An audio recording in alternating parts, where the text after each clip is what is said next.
Good afternoon, everyone. Good afternoon, sir. And let's talk about the Northern Mindanao, the region. Northern Mindanao is a region in Philippines and composed of 5 provinces and 2 cities, classified highly urbanized, and it's occupying the north central part of Mindanao Island and the island of province of Camiguin.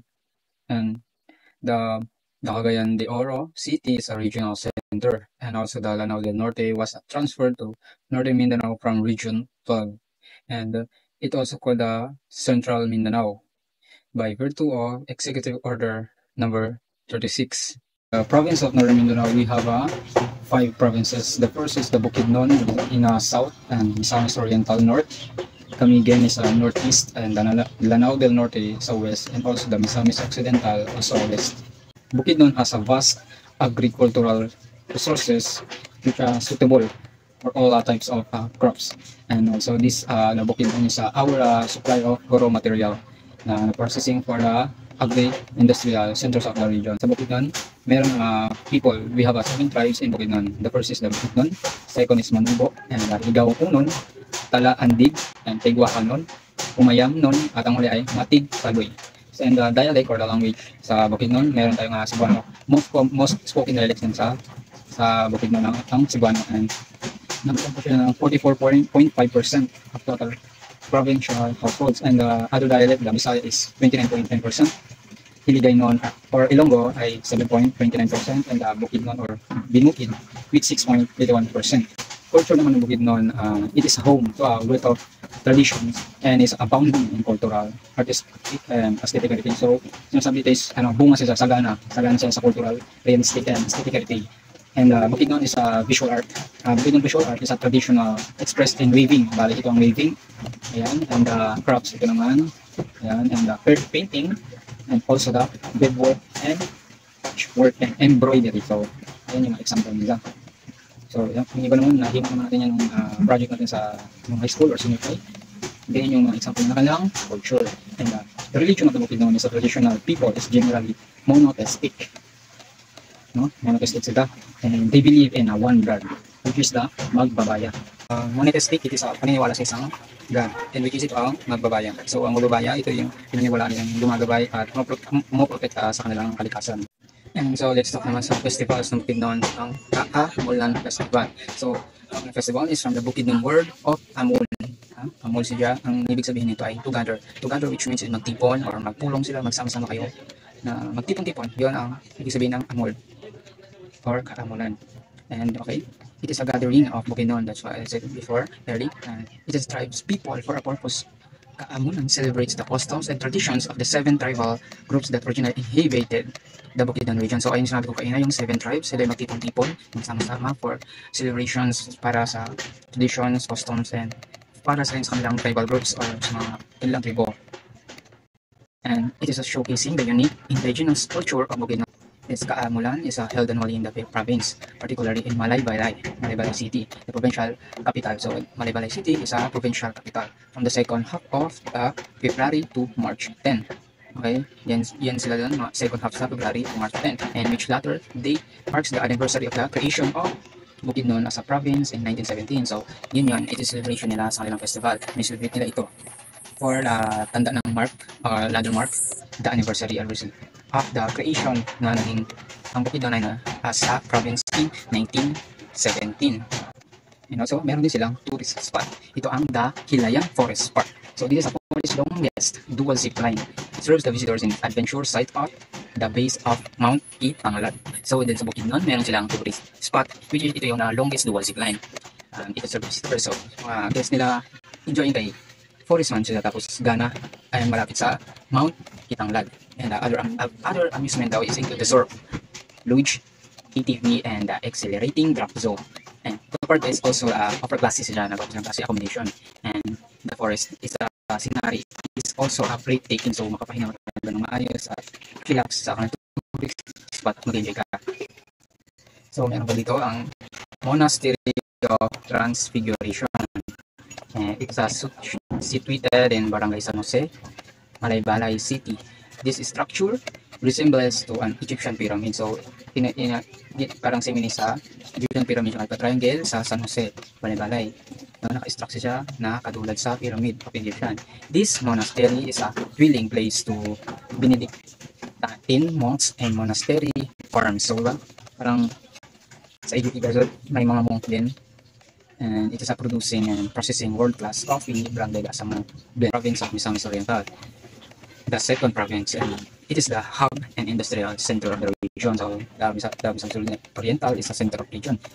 It is a home to the regional airport, international seaport, first-class hotels, and variety of agri-based and other manufacturing industries. So sa Misamis Oriental, ang mga tao dito ay isang Higay-Unon, the ethnic group of the area. So Higay-Unons are the less known as describe the people of the living mountain and people of the wilderness.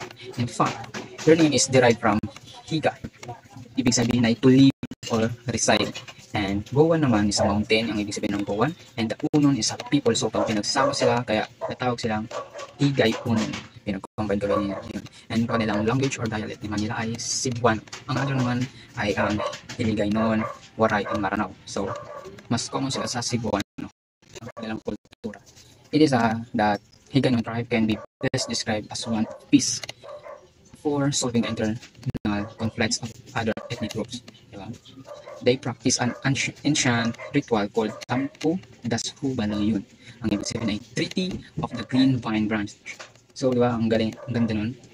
They meron silang rituals na tinatawag na Tamputas o Balayon. So, it means cutting the vine and symbolically cutting disputes between ethnic groups. And the Buntatol, Bulawan daw ng kata sa halana.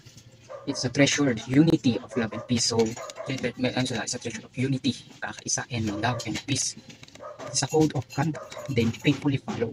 A sacred bond unites their community. So, diba, dahil sa kanilang faithfulness, so Misamis Oriental, sa pagsunod sa kanilang kultura ay nagiging bond that unites their community. Kuyamis Festival naman sa Misamis Oriental is the official festival of Cagayan de Oro City in the province of Misamis Oriental. It was successfully launched on January 8, 2014. So, ang Misamis Oriental daw ay nag-launch sila noong January 8, 2014. It is a week of long celebration that highlight cultural shows, competitions among municipalities, and the grand coronation of the Miss Earth Philippines Misamis Oriental. So, ang Kuyamis Festival, sineselebrate nila ito noong January 8, 2014, at it is a long week for competition showcasing her cultures and also the grand coronation of the Miss Earth Philippines. So, dito na natin tapos ang aking report, and susunod dito sa akin si Onis. JC, thank you. God bless. Morning, sir. I am JC Onis. I am second reporter. First, the image described the Higala Festival in Misamis Oriental, Philippines. This week-long festival is characterized by colorful, culturally rich events culminating on August 28th, the feast day of St. Augustine. The city's patron saint. The festival is also known as the Cagayan Festival. Second, Divine Mercy Shrine in El Salvador, Cagayan de Oro City. It's a major tourist destination. It features a large statue of Jesus Christ and offers a church souvenir shop. And as spacious area for prayer, the beautiful beach is visible from the shrine. Third, Sagpolon Falls. And Sagpolon Falls is located in Barangay San Isidro in the mountainous part of Jasaan. Misamis Oriental is a stunning natural attraction. The falls are almost 150 feet tall, and smaller streams of water cascade down the surrounding rock walls. The island of Camiguin is known for its unspoiled beauty, featuring white sandy beaches, clear mountain springs, waterfalls, and a rustic charm. The included map highlights various locations on the island. The people of Camiguin, known as Camiguinons, are described as fun-loving, religious, friendly, hospitable, and hardworking. Their culture is a blend of Boholano and Cebuano influences, resulting in a colorful and creative society. The main language is Cebuano, also called Visayan and Hiligaynon, although a few speak Kinamigin and ancient dialect mixing Manobo and Boholano languages. Sa 6, Camigin's Lanzones Festival is a 4-day annual event held in October to celebrate the abundant harvest of Lanzones fruit. 7, Camigen's Sunken Cemetery was once a graveyard above sea level. The 1980 eruption of Mount Vulcan destroyed it, leaving its remnants underwater. Now only the vibrant coral is visible. Katibawasan Falls. Ang Katibawasan Falls, popular sa sila sa mga tourist attractions of Camiguin Island, is located sa at the base of Mount Timpong in Barangay Upper Pandan, about 5 kilometers southeast of Mambajaw. Misamis Occidental. Ang Misamis Occidental is known for its natural beauty, wetlands, unspoiled forest, and fertile soil. It's a significant base for the region's aquaculture industries. The map shows the province, municipality, and cities.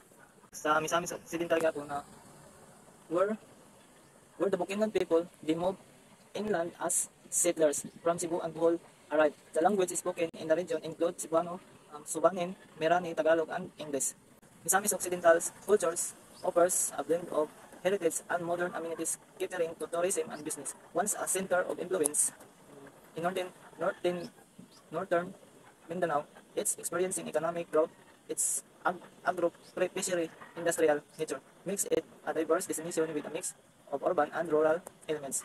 The image show aspect of its cultural heritage and tradition. Misamis Occidental's festivals. First is Subayan Kig Subanon Festival, a week-long festivity marking the feast of Nuestra Señora del Street Dancing, which highlights the lifestyle of the Subanons as depicted in songs, dances, and other forms of simulated social expressions.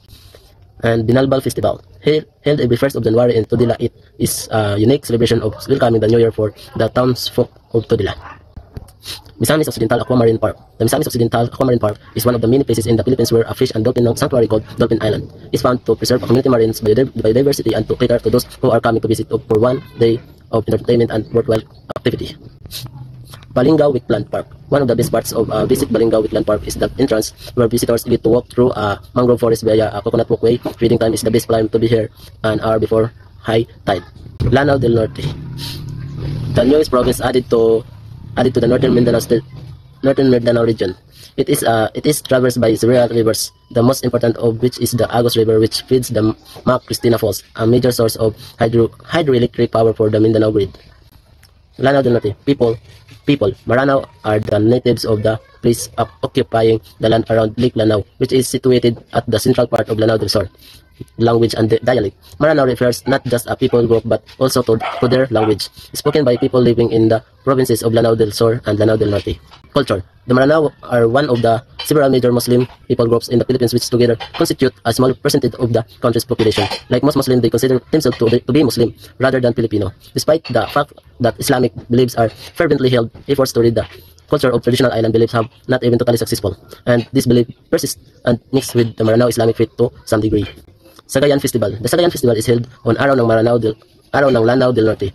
The principal attraction is the Maranao war dance portraying masculinity. Alimango Festival. The Alimango Festival is a colorful and fascinating celebration in the town of Lala in the province of Lanao del Norte, held around March 22 every year.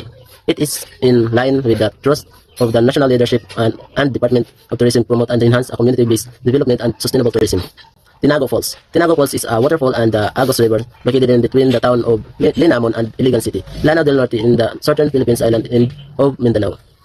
Maria Cristina Falls. Maria Cristina Falls is a waterfall of the Agos River on the island of Mindanao in the Philippines. It is sometimes called the Twin Falls, as the flow is separated by a rock and at the brink of the waterfall.